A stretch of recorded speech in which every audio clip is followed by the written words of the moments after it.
Maníaco do Parque. O terror que assombrou São Paulo, 1998.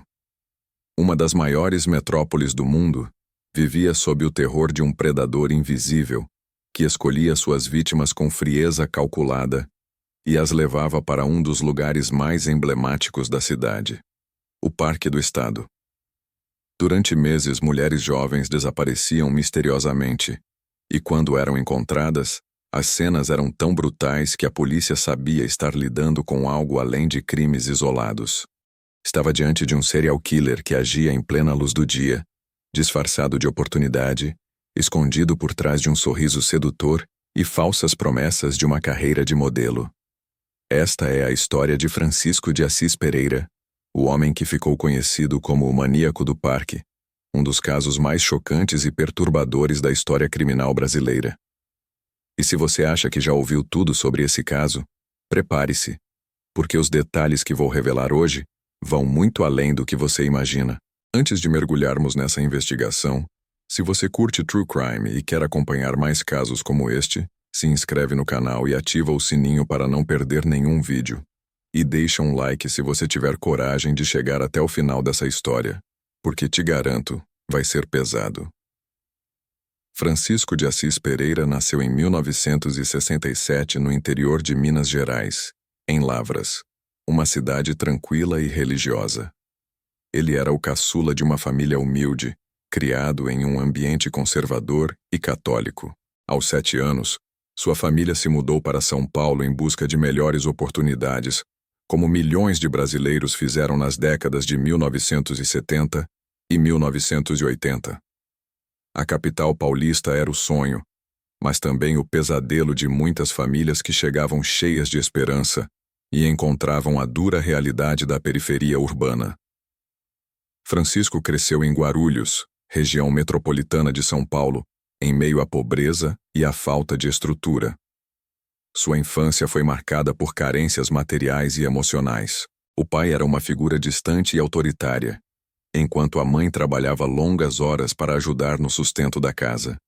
Francisco era descrito como um menino tímido, quieto, que não se destacava na escola nem entre os colegas. Nada nele parecia prenunciar o monstro que ele se tornaria. Na adolescência, Francisco começou a demonstrar comportamentos estranhos. Era obsessivo com limpeza, extremamente organizado e tinha dificuldade de se relacionar com mulheres. Segundo relatos de conhecidos, ele era rejeitado constantemente, o que alimentava uma raiva silenciosa e um profundo ressentimento. Aos 20 e poucos anos, ele começou a trabalhar como motoboy, uma profissão que lhe dava mobilidade pela cidade, e principalmente anonimato. Era apenas mais um capacete vermelho transitando pelas ruas de São Paulo, invisível em meio ao caos urbano, mas foi exatamente essa invisibilidade que se tornaria sua maior arma. No início dos anos 1990, Francisco desenvolveu uma nova estratégia para se aproximar de mulheres. Ele começou a se passar por caçador de talentos, olheiro de agências de modelos. São Paulo era, e ainda é, um dos maiores centros de moda da América Latina. E a promessa de uma carreira de modelo era o sonho de muitas jovens. Francisco estudava seu perfil de vítima com precisão assustadora. Mulheres jovens, bonitas, geralmente loiras ou com traços delicados, de classe média baixa, que estavam começando a vida profissional e eram vulneráveis às promessas de uma vida melhor. Ele abordava essas mulheres em pontos de ônibus, shoppings, estações de metrô, sempre educado, sempre bem vestido, sempre convincente. Dizia trabalhar para grandes agências, prometia ensaios fotográficos, desfiles, contratos milionários, e muitas acreditavam. O primeiro crime confirmado aconteceu em maio de 1998. A vítima era uma jovem de 19 anos, que foi abordada por Francisco em uma estação de metrô na zona leste de São Paulo. Ele se apresentou como caçador de talentos, elogiou sua beleza e disse que ela tinha o perfil perfeito para um trabalho importante. Marcaram um encontro para um teste fotográfico. Francisco apareceu em sua moto, educado e sorridente, e propôs que fossem até um local mais reservado para as fotos, onde a luz natural seria perfeita. Ele a levou até o Parque do Estado, uma imensa área verde, na zona sul de São Paulo, com mais de 5 milhões de metros quadrados repleto de trilhas isoladas, mata fechada e lugares onde ninguém poderia ouvi-la gritar. Ali, longe de qualquer ajuda, Francisco revelou sua verdadeira face. Ele a estuprou com extrema violência e depois a estrangulou até a morte. O corpo foi encontrado dias depois por um transeunte, seminua, jogado em meio à vegetação. A cena era brutal, mas a polícia ainda não sabia que aquilo era apenas o começo. Nas semanas seguintes, mais corpos começaram a aparecer no Parque do Estado. Todas eram mulheres jovens, todas tinham sido estupradas e estranguladas, todas apresentavam o mesmo padrão de violência. A imprensa começou a noticiar os casos e o pânico se instalou na cidade. Quem estava fazendo aquilo? Como ele escolhia suas vítimas? Por que sempre no mesmo lugar? A polícia estava sob pressão gigantesca. São Paulo vivia um dos períodos mais violentos de sua história, com altos índices de criminalidade. Mas aquilo era diferente. Era metódico, ritualístico, assustador. Era um serial killer agindo em plena metrópole, e ninguém conseguia pegá-lo. E se você está achando essa história intensa, deixa o like e compartilha com aquele amigo que também curte True Crime. Agora vamos para a parte que vai te deixar ainda mais arrepiado. Francisco continuava suas abordagens como se nada estivesse acontecendo. Ele mantinha seu trabalho como motoboy, morava com a mãe, frequentava a igreja aos domingos. Para quem o conhecia superficialmente, ele era apenas um homem comum, trabalhador, religioso, educado. Mas por dentro, algo estava completamente distorcido. Os especialistas que mais tarde estudaram seu caso identificaram traços claros de psicopatia, ausência de empatia, manipulação, charme superficial, incapacidade de sentir remorso. Francisco via suas vítimas como objetos, meios para satisfazer seus impulsos de poder e controle. O estupro não era apenas sobre sexo, era sobre dominação, sobre fazer aquelas mulheres que o haviam rejeitado a vida inteira sentirem-se completamente impotentes. Entre maio e agosto de 1998, pelo menos 6 mulheres foram brutalmente assassinadas por Francisco. Ele aperfeiçoava seu método a cada crime. Sabia exatamente o que dizer, como ganhar confiança quando atacar. Ele estudava as reações de suas vítimas, testava diferentes abordagens. Em alguns casos, ele chegava a conversar com elas por semanas antes de marcar o tal ensaio fotográfico. Criava uma relação de confiança, fazia com que elas se sentissem especiais, escolhidas, e então as levava para o parque. Algumas tentaram resistir, outras imploraram por suas vidas, mas Francisco não demonstrava qualquer piedade. Ele as estrangulava com as próprias mãos, olhando nos olhos delas enquanto a vida se apagava. Era um ritual de poder absoluto. A investigação policial estava patinando. Não havia câmeras de segurança suficientes na época, não havia testemunhas claras, não havia DNA sendo coletado com a tecnologia que temos hoje. Os únicos indícios eram os relatos de algumas mulheres que haviam sido abordadas pelo suposto caçador de talentos, mas conseguiram escapar por algum motivo. Elas descreviam um homem educado, bem vestido, que dirigia uma moto e prometia trabalhos de modelo. A polícia começou a montar um perfil, mas São Paulo tinha milhões de motoboys. Como encontrar um em específico? A reviravolta no caso aconteceu em agosto de 1998, quando uma das vítimas em potencial conseguiu escapar. Ela havia sido abordada por Francisco, marcou o tal encontro para o ensaio fotográfico, mas no último minuto decidiu levar uma amiga junto. Quando Francisco percebeu que ela não estava sozinha, ele inventou uma desculpa e foi embora. Mas a moça achou a situação estranha, especialmente depois de ver as notícias sobre os assassinatos no Parque do Estado. Ela procurou a polícia e deu uma descrição detalhada do homem e da moto. Foi o primeiro fio condutor real que os investigadores tinham. Paralelamente, outra jovem que havia sido abordada por Francisco conseguiu anotar parte da placa de sua moto. Ela também achou a situação suspeita e, inteligentemente, fingiu aceitar a proposta, mas anotou os dados do veículo.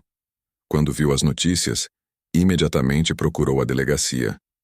Agora a polícia tinha um rosto, uma descrição física detalhada e parte de uma placa. A rede estava se fechando. No dia 4 de agosto de 1998, Francisco de Assis Pereira foi finalmente identificado e preso. A polícia cercou sua casa em Guarulhos e o capturou sem resistência. Ele estava tranquilo, quase indiferente, como se esperasse por aquilo. Durante os primeiros interrogatórios, ele negou tudo, mas as evidências eram esmagadoras. Testemunhas o reconheceram. Detalhes que só o assassino poderia saber foram revelados. E, finalmente, ele confessou. Mas sua confissão foi fria, calculada, desprovida de qualquer emoção genuína. Ele descreveu os crimes com uma frieza assustadora, como se estivesse relatando algo banal. Admitiu ter assassinado pelo menos 6 mulheres, mas investigadores acreditam que o número real pode ser muito maior. Havia outros casos sem solução, outros corpos encontrados com o mesmo padrão de violência. Francisco nunca confessou todos os seus crimes. Comentem aqui embaixo o que vocês acham. Será que ele matou mais mulheres do que confessou? E por que será que ele finalmente admitiu os crimes? O julgamento de Francisco de Assis Pereira foi um dos mais midiáticos da história criminal brasileira. A imprensa cobria cada detalhe. Familiares das vítimas clamavam por justiça. A população exigia punição máxima. Francisco se apresentava sempre calmo, às vezes até irônico, como se estivesse apreciando toda a atenção que finalmente recebia. Psicólogos e psiquiatras que o avaliaram confirmaram o diagnóstico de psicopatia severa, mas ele foi considerado plenamente capaz de responder por seus atos. Não havia insanidade mental que o livrasse da condenação. Em 1999, ele foi condenado a mais de 120 anos de prisão pelos assassinatos confirmados, além das acusações de estupro e ocultação de cadáver. Por causa das leis brasileiras, ele cumpriria no máximo 30 anos, mas aquilo foi considerado uma vitória simbólica. O maníaco do parque estava trancafiado, incapaz de fazer novas vítimas. Francisco cumpriu sua pena inicialmente em regime fechado no sistema penitenciário de São Paulo. Durante os primeiros anos, ele era mantido isolado por questões de segurança. Assassinos de mulheres não são bem vistos nem mesmo entre criminosos, e havia ameaças constantes contra sua vida. Mas com o tempo, seu comportamento na prisão foi considerado exemplar. Ele participava de programas de estudo, trabalhava, seguia todas as regras. Era o preso modelo, educado, colaborativo. Mas aqueles que entendem de psicopatia sabem que isso é apenas mais uma máscara. Psicopatas são extremamente habilidosos em manipular sistemas, em se comportar da maneira que beneficia seus interesses. E Francisco sabia exatamente o que fazer para conseguir benefícios. Em 2018, 20 anos após sua prisão, Francisco de Assis Pereira teve direito à progressão de regime e passou para o semiaberto. A notícia causou revolta na sociedade e desespero nos familiares das vítimas. Como um assassino em série, um estuprador brutal, poderia estar saindo da prisão? A resposta está nas brechas do sistema penal brasileiro. Depois de cumprir uma parte da pena e demonstrar bom comportamento, mesmo condenados por crimes hediondos, podem ter direito a benefícios. Em 2020, ele chegou ao regime aberto, podendo trabalhar durante o dia e retornar à noite para uma casa de albergado. E em 2023, após cumprir o período máximo permitido por lei, Francisco de Assis Pereira foi solto. Sim, você ouviu corretamente. O maníaco do parque está livre. A soltura de Francisco gerou debates acalorados sobre o sistema de justiça criminal brasileiro. De um lado, especialistas em direitos humanos argumentam que ele cumpriu sua pena e tem direito à reintegração social, conforme previsto em lei. De outro, vítimas, familiares e grande parte da população acreditam que assassinos em série como ele nunca deveriam ser libertados, pois representam um risco permanente para a sociedade. Estudos científicos sobre serial killers demonstram que esse tipo de criminoso raramente se reabilita. Seus impulsos são profundos, estruturais parte intrínseca de sua personalidade. A taxa de reincidência em casos de serial killers soltos é alarmante. A questão é: Francisco de Assis Pereira realmente se transformou após décadas de prisão, ou ele simplesmente aprendeu a esconder melhor sua verdadeira natureza? Hoje, Francisco vive sob monitoramento. Não pode sair de determinadas áreas, precisa cumprir horários rígidos, está proibido de se aproximar de locais específicos. Mas ele está livre. Anda pelas ruas da mesma São Paulo que aterrorizou nos anos 90. E isso levanta questões profundas e desconfortáveis sobre justiça, punição e segurança pública. Será que 30 anos de prisão são suficientes para alguém que tirou múltiplas vidas de forma tão brutal? Será que existe redenção para quem cometeu atrocidades dessa magnitude? Ou será que estamos permitindo que um predador volte a circular livremente, apenas esperando pela próxima oportunidade? O caso do maníaco do parque nos obriga a refletir sobre a complexidade da natureza humana e os limites do nosso sistema de justiça. Francisco de Assis Pereira foi produto de uma infância difícil, de rejeições constantes, de uma estrutura psicológica distorcida? Ou ele nasceu assim, com algo fundamentalmente quebrado em sua capacidade de sentir empatia e compaixão? Cientistas ainda debatem a origem da psicopatia, se é genética, ambiental ou uma combinação de ambos. O que sabemos é que pessoas como Francisco existem, caminham entre nós, muitas vezes invisíveis, até que seja tarde demais. As famílias das vítimas do maníaco do parque nunca tiveram paz. Suas filhas, irmãs, amigas foram brutalmente arrancadas de suas vidas, deixando um vazio que nunca será preenchido. E agora, precisam lidar com a realidade de que o assassino de suas entes queridas está livre, possivelmente cruzando as mesmas ruas que elas. O trauma não termina com a prisão do criminoso. Ele se perpetua, se transforma, assombra gerações. É um lembrete doloroso de que o mal existe, de que há pessoas capazes das piores atrocidades e de que nosso sistema muitas vezes é inadequado para lidar com elas. Se você chegou até aqui, deixe um comentário dizendo o que você acha sobre a soltura de serial killers. Você acredita em reabilitação ou acha que crimes dessa magnitude deveriam resultar em prisão perpétua? Quero saber sua opinião. O legado de Francisco de Assis Pereira vai muito além de seus crimes. Ele forçou a sociedade brasileira a encarar uma realidade desconfortável. Serial killers não são apenas personagens de filmes americanos. Eles existem aqui, entre nós. Seu caso levou a mudanças nas políticas de segurança pública, maior treinamento para policiais lidarem com crimes em série, e uma conscientização maior sobre os perigos das abordagens de estranhos. Ele também expôs as vulnerabilidades de jovens mulheres em busca de oportunidades, exploradas por predadores que se aproveitam de sonhos e esperanças. Hoje, quando olhamos para o Parque do Estado, vemos um lugar de lazer, de natureza, de paz. Mas para aqueles que conhecem a história, é impossível não lembrar das vidas que foram interrompidas ali, dos gritos que ecoaram em meio à mata, do terror que se escondeu sob a aparência de oportunidade. O parque carrega cicatrizes invisíveis, memórias de uma época em que ninguém estava seguro, quando um monstro andava livremente disfarçado de salvador. O caso do maníaco do parque é um lembrete brutal de que precisamos questionar, estar atentos, proteger uns aos outros.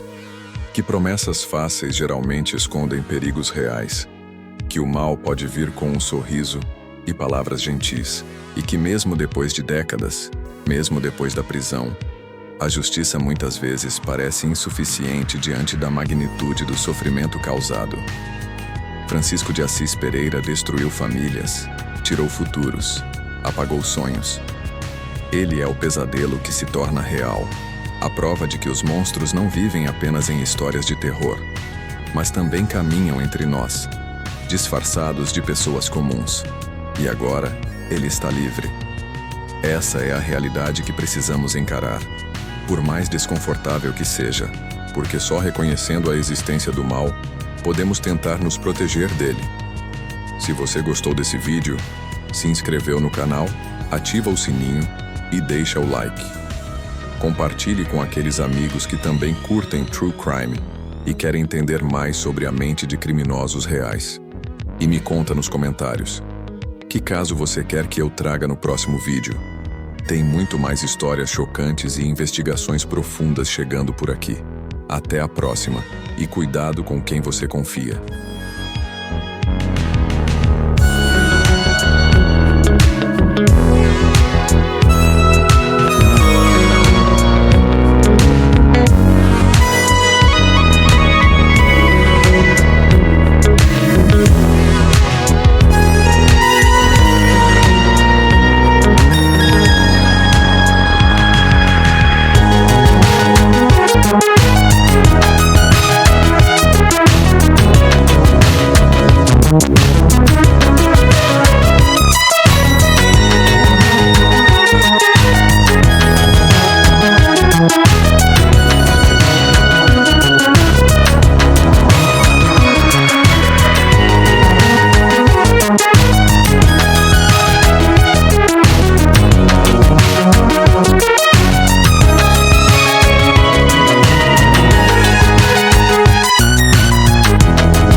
Thank you.